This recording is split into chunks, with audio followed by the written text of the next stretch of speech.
Again, welcome to the Senate Committee on Education. Today is Friday, February 3rd. It is 3:20 p.m. and we are in hearing room 229. This meeting, including the audio and video of remote participants, is being streamed live on YouTube. You will find links to viewing options for all Senate meetings on the live and on-demand video page of the legislature's website. This Zoom meeting and YouTube live stream event will include this 3:00 p.m. agenda for the Committee on Education. In the unlikely event that we must abruptly end this hearing due to major technical difficulties, the committee will reconvene to discuss any outstanding business on Monday, February 5th, 2023 at 3:00 p.m. in room 229, and a public notice will be posted on the legislature's website.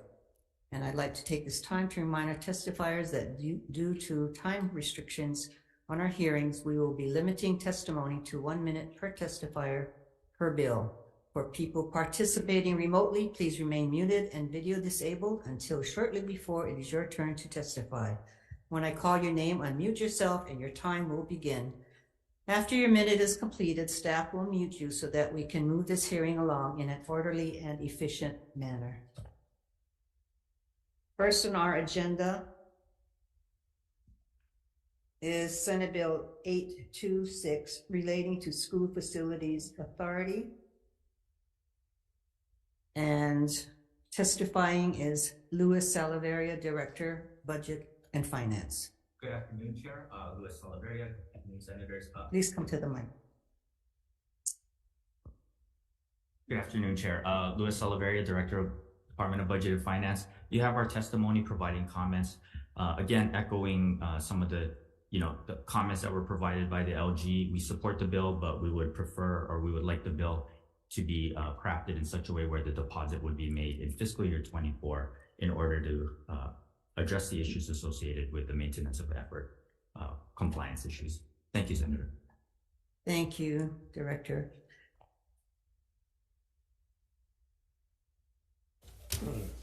Thank you very much. Next to testify, Chad Farias, Executive Director, School Facilities Agency. Good afternoon, Chair. Committee, Chad Farias, School Facilities Authority. We stand by our written testimony and support and be available for questions. Thank you, Chad.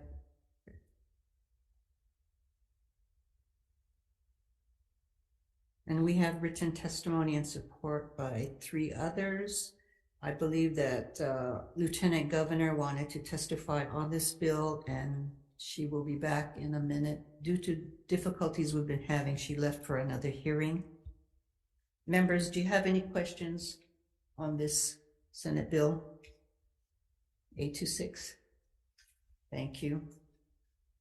Moving on.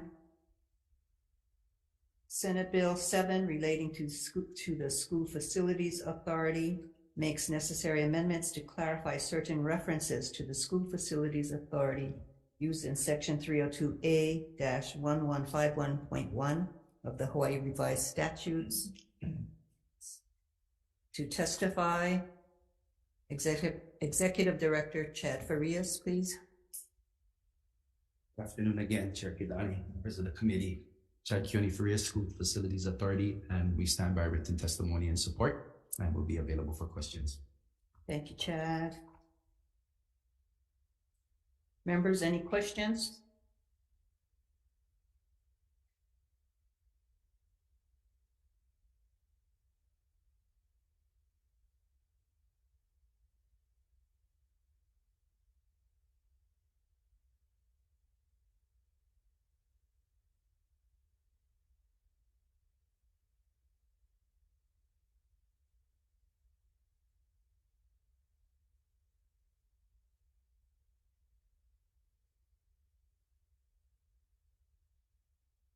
Next on the agenda, Senate Bill 941 relating to the School Facilities Authority appropriates funds to the School Facilities Authority for the construction of teacher and educator housing. To testify, Chad Farias, Executive Director, School Facilities Authority. Thank you. Good afternoon, Chair Kidani, members of the committee. Chad Farias, School Facilities Authority. We stand by our written testimony and support and be available for questions. Thank you, Chad. And we also have one written testimony in support. Members' questions? Chair. Senator Favela. I guess there's a minimum 3 sites. Do you know where the sites will be? Yeah, we've been in conversations with 3 sites for this. You're asking for that? Yeah. And I What believe are the 3 sites? the first principal we talked to is at Nanakuli High School. Yeah. We also reached out to Mililani and Waipahu. Thank you. Chair, a quick Senator question. Richards. Yeah, thank you, Chair. Are we looking at any neighbor island locations? Yeah, absolutely. Not initially in the pilot here, but we have been in conversation with neighbor island sites as well. Okay, Yeah. thank you. Thanks, Chair. Thank you. Thank you, Chad. But what I would like to recommend, senators, if you know of sites, whether it be schools or others, particularly state lands, we would be happy to pass that on to SFA. Chair, one more. I mean, you can. The only reason why I bring this up is because Gentry keep been working with Olamoa Elementary about the land, and they keep going back to this park by the school, which the community don't really care for a park because the park and the school don't mix. We have Campbell High School and the community park, plenty problems already.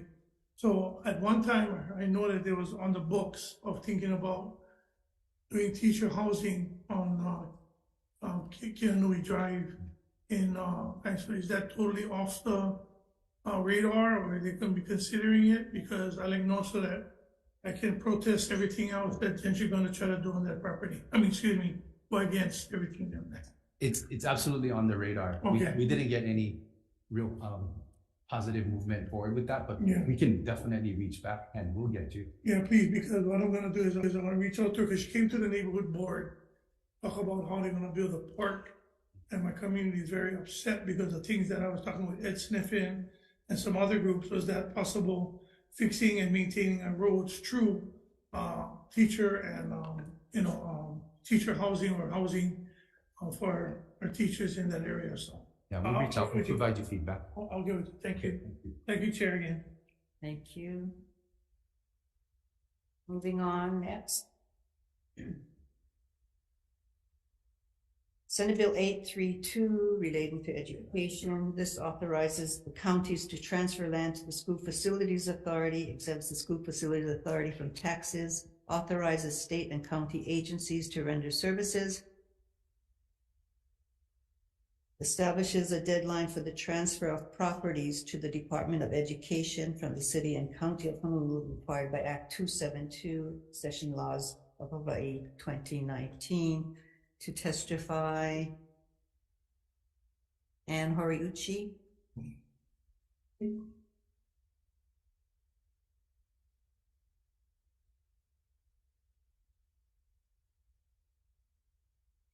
Good afternoon, Chair Kidani, members of the committee, Deputy Attorney General Ann Horiuchi. As set forth in our testimony, we're just proposing an amendment that we believe will provide some clarity to the bill.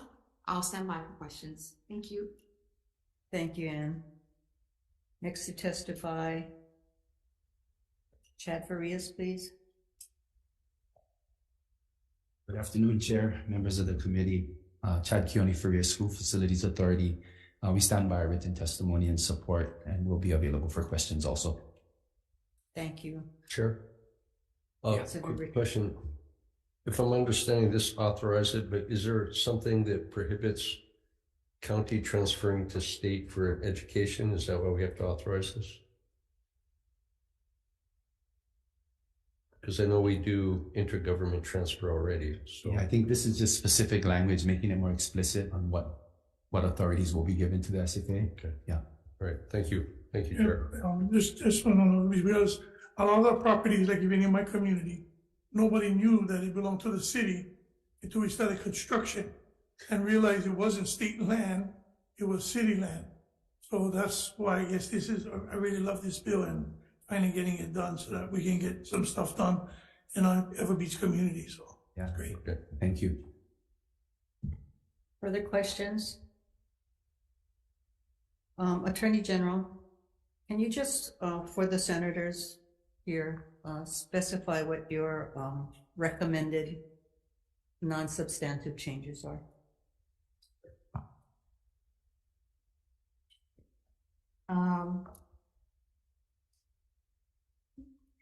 With regard to what is in the bill on the first page, it's just providing clarity to when there's a reference to the word "it" on line 9 that we think should be changed to the county, so it's clear that what's being referred to.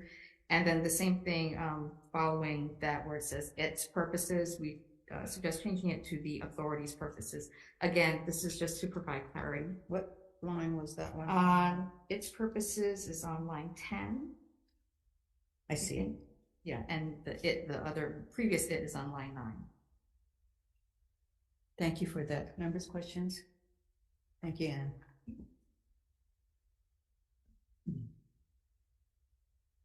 Moving on, Senate Bill 1022,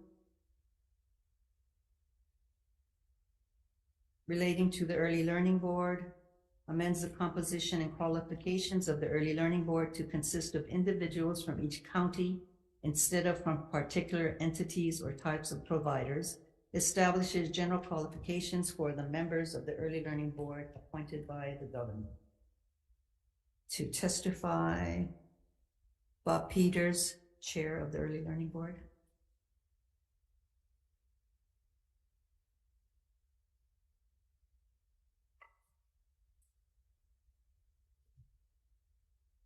Good afternoon, Chair Kidani and members of the committee. I am Bob Peters, the Chair of the Early Learning Board, and appreciate the opportunity to offer some comments on SB 1022 on behalf of the board. The board has not met yet to discuss this bill. It meets this coming Thursday, so I'm only offering comments on some of the work that's been happening within the board. The governance subcommittee of the board is currently engaged in investigating governance models, including the type of option presented in the bill, along with public board best governance practices to identify an effective governing model and composition. Specifically, it's trying to determine a governance model that combines the value inherent in stakeholder and provider participation with the needs of effective governance, and to define the roles, responsibilities, and duties of the governing board members to effectively move the state early childhood plan forward and build an early childhood system. We appreciate the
doing any recommendation at this meeting, and we'll bring this back at a later time for us to wait for that meeting minutes. How long does it take you to get minutes out?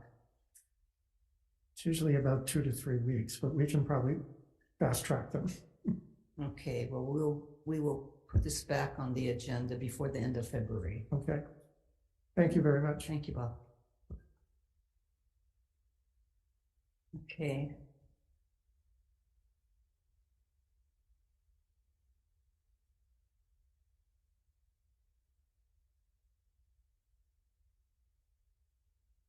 And the last item on our agenda is Senate Bill 1022,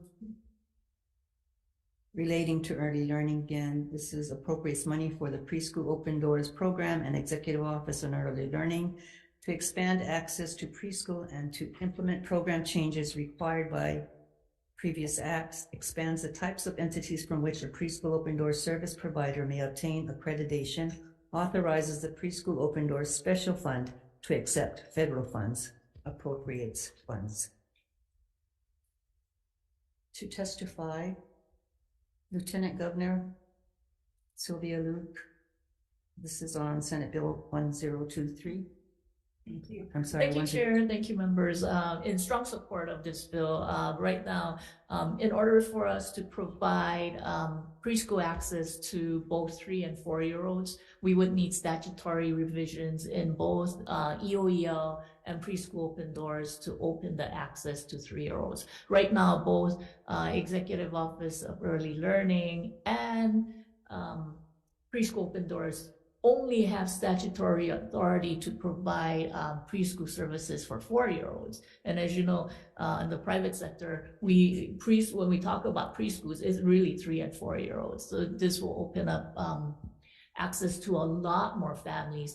The amount that is in this budget or in this bill for Preschool Open Doors, it will provide opportunities for a lot more low-income families by not just increasing access to 3-year-olds, but increasing subsidies given to families. You probably know that, preschool is not cheap anymore. It's about, instead of having it $500 or $600, people are spending $1,500, and $1,500 a month is equivalent to somebody's rent. So it's really forcing families to decide whether they're going to pay rent that month or pay for childcare services. So those are the things that are encompassed in this bill, among many others. So thank you for your consideration, and we urge the committee for strong support of this effort as well. Mahalo. Thank you. Members, are there questions of the Lieutenant Governor? Why, you guys scared? No. Thanks. Thank you, Madam Lieutenant Governor. Next to testify, Kathy Betts, Director, Department of Human Services.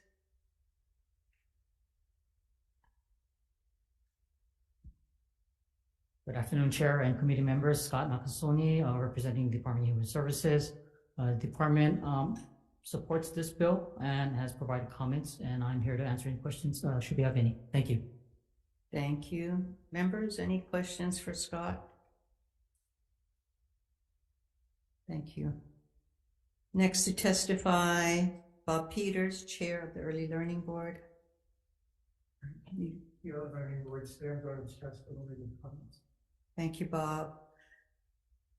Next to testify, Keopu Relitz, Director, Hawaii Children's Action Network speaks. Aloha, Chair, members of the committee. Keopu Relitz, Director of Early Learning with the Hawaii Children's Action Network speaks. You have our testimony. I know there's pretty extensive comments, so I won't go over them one by one, but I did want to highlight one of the things that we are in support of is the idea of universal access. But for us, we want to make sure that that access is meaningful for families. And one of the largest, as the Lieutenant Governor mentioned, one of the largest barriers for families, and I can speak from experience as a mom of 3 kids, is cost. And so we're in very strong support of increasing access for Preschool Open Doors and investment in Preschool Open Doors. I want to make sure that it is accessible to everyone, because when we think about universal, particularly when it comes to price, we're looking at very low cost or no cost to most families. And so this is one option to do that. We also have comments on the expansion of Executive Office on Early Learning, providing services for 3-year-olds. I'll leave those to you, but again, just want to make sure that whenever we're going to expand to 3-year-olds or to any children, that we're doing so in a way that is developmentally appropriate.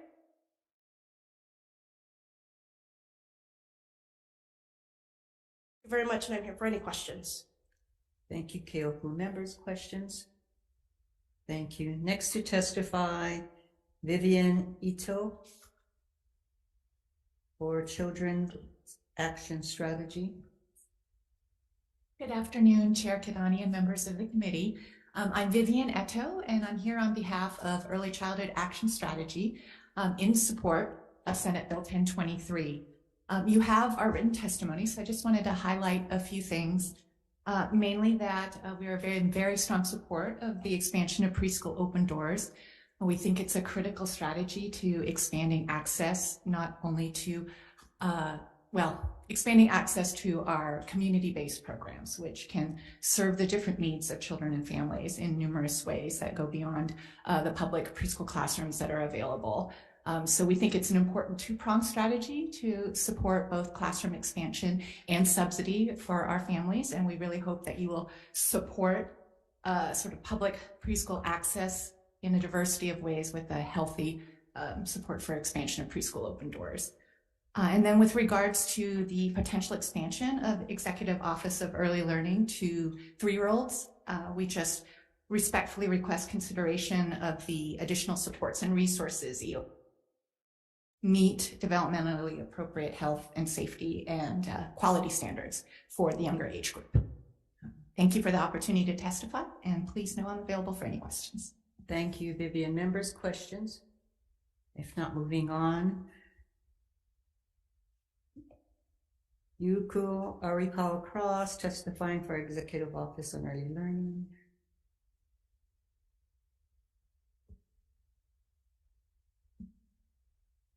Aloha, Chair Kidani and members of the committee. I'm Yuko Arikawa Cross, Director of the Executive Office on Early Learning. Thank you for offering the opportunity to testify in support of this bill. We appreciate the legislator's intent to increase and expand options to affordable early learning programs and services across Hawaii. This bill amends Chapter 302 L7 to expand the EOEL public pre-K program to enroll 3-year-olds. So we are requesting amendments to Chapter 302 L7 to include 3-year-olds in pertinent sections as outlined specifically in our testimony. We look forward to continuing our work with the legislature and other partners to increase universal access for our youngest keiki. Thank you for the opportunity to testify, and I'm happy to answer any of your questions. Thank you, Yuko. Members, questions? Thank you very much.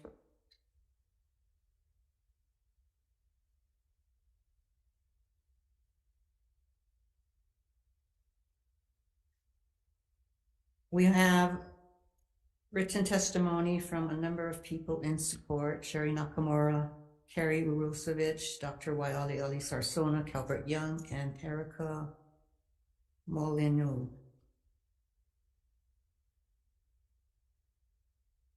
Okay, members, if there are no questions, we are moving on to the next bill. Are you registered? Please come forward. Yeah. Yeah, next time you have to register. One-time pass. All right, I appreciate it. I didn't realize that.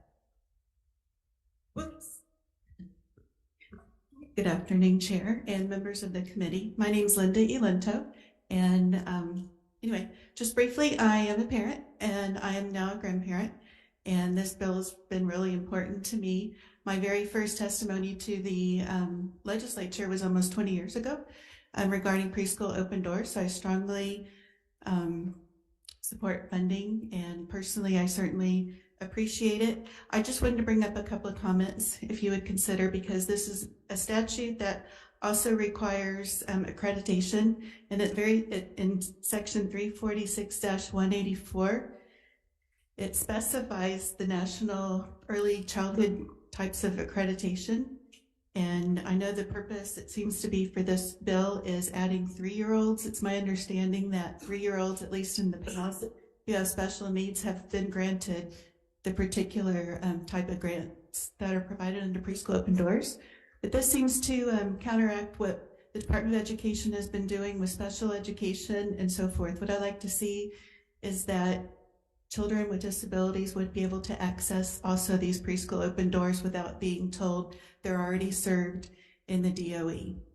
And so the words that have caught my eye in this particular statute are the words underserved, and it's very subjective, as well as looking at the age. If we could just somehow make it simple, 3-year-olds are included, because 5-year-olds aren't mentioned here. But for instance, because the kindergarten age was changed a few years back, the cutoff is in July 31. So for children who turn 3 in August, such as my grandson, he now faces 3 full years in preschool, when I strongly believe he will be ready for kindergarten when he's 5 years old. He'll be turning 5, matter of a couple weeks after that cutoff age. So those are my concerns, and I'll finish with this. I'd like to ask that you also, as a committee, consider the fact that the accreditations that are listed, as well as the, I believe, subjective allowance for the Director of Human Services to decide what's appropriate for our kids. One that's missing is the ACSI. It's Association of Christian Schools International. I believe the committee should consider listing it here because we definitely have the potential of our state continue or could perceivably say no to the preschools who are part of churches. They have faith-based standards through the ACSI. It's a very rigorous accreditation program internationally. And right now our preschool open doors do allow for that particular accreditation. So my concern, even though like for the House Human Services Committee heard a similar bill yesterday, basically they're just continuing delaying the activation of this particular measure that was passed back in 2020, amended in 21. So because of the pandemic, I kind of lost sight of this particular issue, but it certainly got my attention this year. And I'll finish with this. There's a Supreme Court decision that was made this last June, U.S. Supreme Court, Carson versus Macon, M-A-K-I-N. The Supreme Court came back and said that Maine, the state of Maine's ban on state funding for private Christian schools or religious schools in particular, that was against religious claims and Constitution as well as the First Amendment. But I appreciate your attention to these concerns. I strongly believe there's no problem with funds being given to Christian schools, even in the form of a grant or whatever type of funding that you consider as a state. Thank you. Thank you, Linda. Nice to see you again. Nice to see you. Members, questions? If not, recess.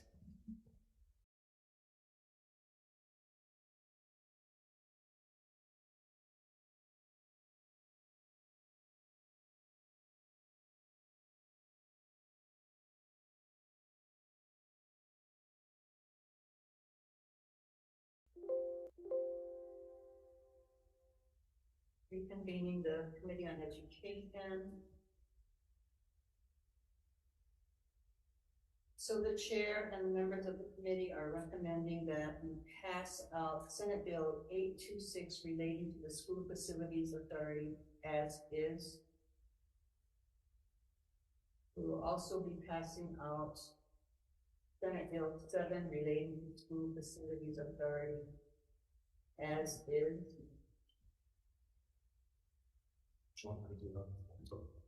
Oh, sorry. Okay, we'll wait till you catch up. Yeah. So 826. The first two are active. Yeah.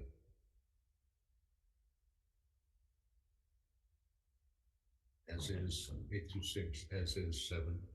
Okay. With 3 members present.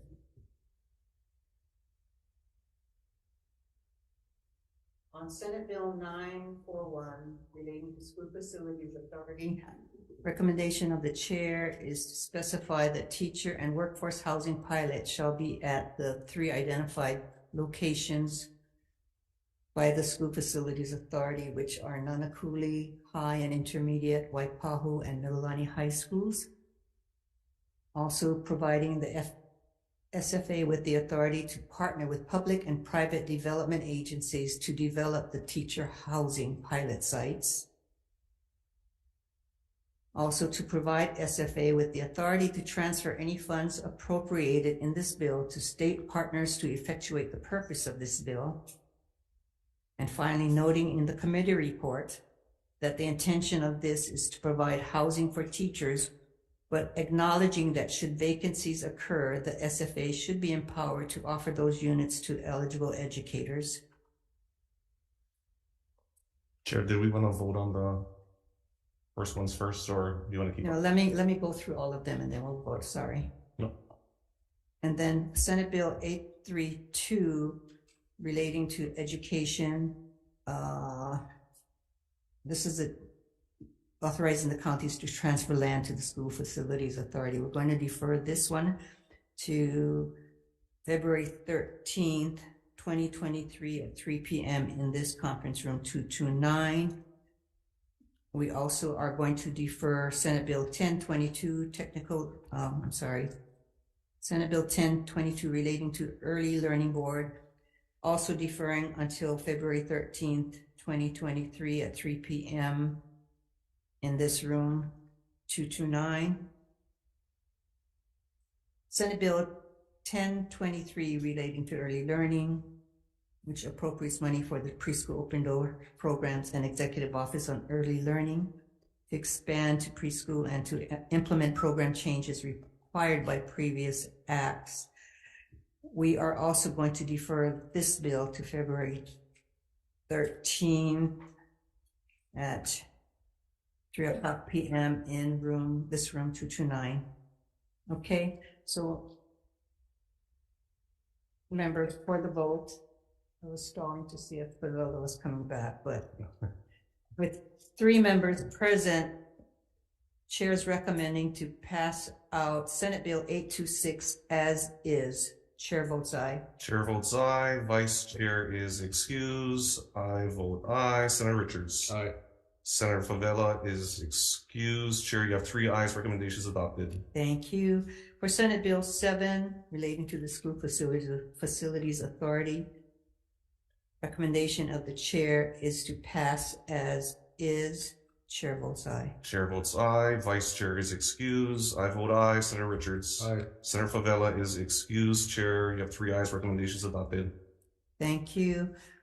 For Senate Bill 941 relating to the School Facilities Authority, the recommendation of the chair is to pass with these amendments to specify that the teacher and workforce housing pilot shall be at the identified locations, providing the SFA with the authority to partner with public and private development agencies, providing the SFA with the authority to transfer any funds appropriated in this bill to state partners, and finally noting in the committee report, the intention of this is to provide housing for teachers, but should vacancies occur, the SFA should be empowered to offer those units to other educators.